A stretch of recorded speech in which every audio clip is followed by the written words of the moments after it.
नमस्कार, आप देख रहे कशिश न्यूज में राकेश और बुलेटिन की शुरुआत करते हैं बड़ी खबर से। राष्ट्रीय जनता दल से जुड़ी अहम और बड़ी खबर है। लालू यादव एक बार फिर से पार्टी के अध्यक्ष बनेंगे। वरिष्ठ नेता अब्दुल बारी सिद्दीकी ने इसकी घोषणा कर दी है। कल लालू प्रसाद यादव नामांकन करेंगे। अब्दुल बारी सिद्दीकी ने बयान दिया है और कहा कि देश के जो वर्तमान में हालात हैं उसमें लालू प्रसाद की ही जरूरत है। और इस तरह अब्दुल बारी सिद्दीकी ने यह आधिकारिक ऐलान कर दिया है कि लालू प्रसाद यादव एक बार फिर से आरजेडी के सर्वे सर्वा यानी कि राष्ट्रीय अध्यक्ष होंगे। कल ही जो नामांकन है वो होना है और ये मानकर चला जा रहा है कि नामांकन वो अकेले ही भरेंगे और निर्विरोध चुने भी जाएंगे आरजेडी के अध्यक्ष के तौर पर। आरजेडी में सांगठनिक चुनाव की प्रक्रिया चल रही है और राष्ट्रीय अध्यक्ष का भी चुनाव होना है। अब बड़ा सवाल ये उठ रहा है कि आखिर नॉमिनेशन में कौन कौन से नाम सामने आ सकते हैं। हमारे साथ पार्टी के राष्ट्रीय प्रधान महासचिव हैं अब्दुल बारी सिद्दीकी, उनसे जान लेते हैं।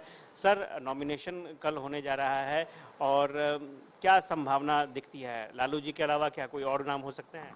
सर्वसम्मति से वो पुनः राष्ट्रीय अध्यक्ष हम लोगों के होंगे। सर, एक बार बार सवाल उठते हैं सेहत को लेकर के, तबीयत खराब है, उम्र सीमा को लेकर के, उसको किस तरह से आप लोग देखते हैं? तबीयत खराब है मगर काम तो कर रहे हैं और अभी जो परिस्थिति है देश की और राज्य की और जो अभी चुनाव का समय है उसमें हम लोगों ने मन बनाया है सर्वसम्मति से उन्हें ही पुनर्निर्वाचित करना। सर, एक चीज़ और है, आपने देखा होगा कि कई योजनाओं को लेकर के आपकी पार्टी की तरफ से घोषणा हुई, बाद में नीतीश कुमार ने उसे इम्प्लीमेंट कर दिया, जैसे सामाजिक सुरक्षा पेंशन योजना हो या फिर रोजगार नौकरी का मामला हो। तो विपक्ष के पास क्या मुद्दे अब खाली होते जा रहे हैं? सारे मुद्दों पर सरकार काम कर रही है। और चलिए इसी खबर पर की जानकारी देने के लिए हमारे साथ न्यूज रूम से सहयोगी राजीव रंजन जी इस वक्त हमारे साथ लाइव जुड़ चुके हैं। अब राजू, अब्दुल बारी सिद्दीकी के बयान से यह स्पष्ट हो गया कि लालू प्रसाद यादव एक बार फिर से राष्ट्रीय जनता दल के अध्यक्ष के तौर पर चुने जाएंगे और निर्विरोध चुने भी जाएंगे। तो क्या ये मानकर चले कल वो अकेले ही नामांकन दाखिल करेंगे और एक बार फिर से पार्टी की कमान उन्हीं के हाथों में होगी?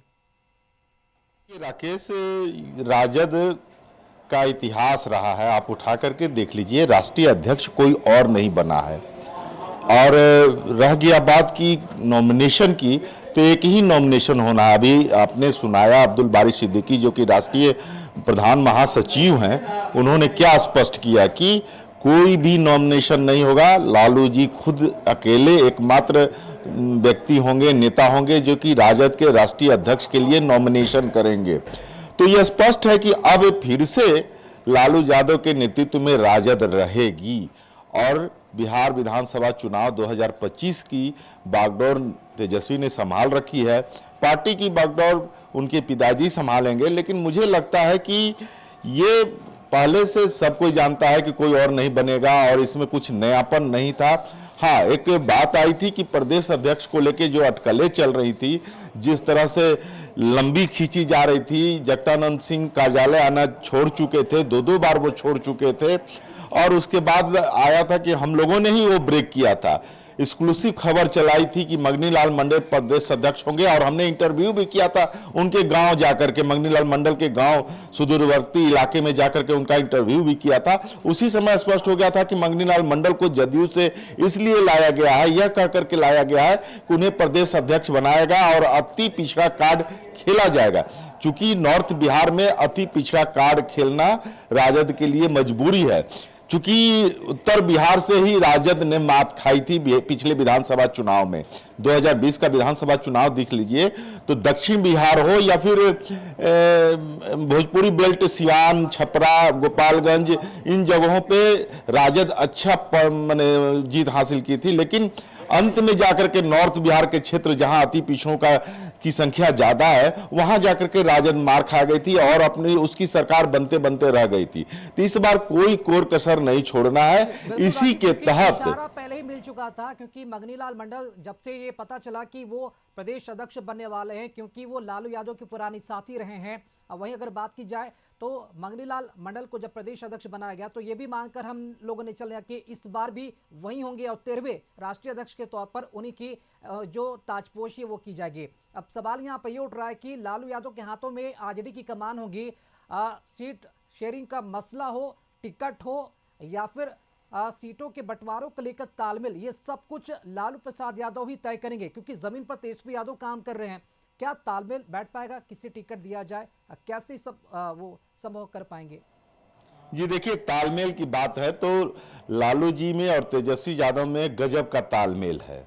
अगर तालमेल नहीं रहता तो हाल के दिनों को आप उठा करके देख लीजिए, तेज प्रताप का मामला हो या फिर प्रदेश अध्यक्ष बनाने का मामला हो या फिर जितने भी निर्णय हुए हैं हाल के दिनों में, हाँ लालू जी तो सर्वमान्य नेता हैं और सुप्रीमो हैं राजद के, लेकिन उसके पीछे सारा दिमाग तेजस्वी का ही चलता रहा है। और ये आरोप भी लगा है, विपक्ष तो जो जदयू के लोग हैं और भाजपा के लोग ये भी कह रहे थे, आपने बयान भी दिखाया था कि उनको राजनीति कैद जब नामांकन होता है तो किस तरह का माहौल आरजेडी दफ्तर में बनता है और इस बार क्या चुनौतियां होंगी, सीट शेयरिंग को लेकर मसला होगा और किस तरह से तमाम चीजों को देखेंगे लालू प्रसाद यादव जब एक बार फिर से राजद के राष्ट्रीय अध्यक्ष बन जाएंगे।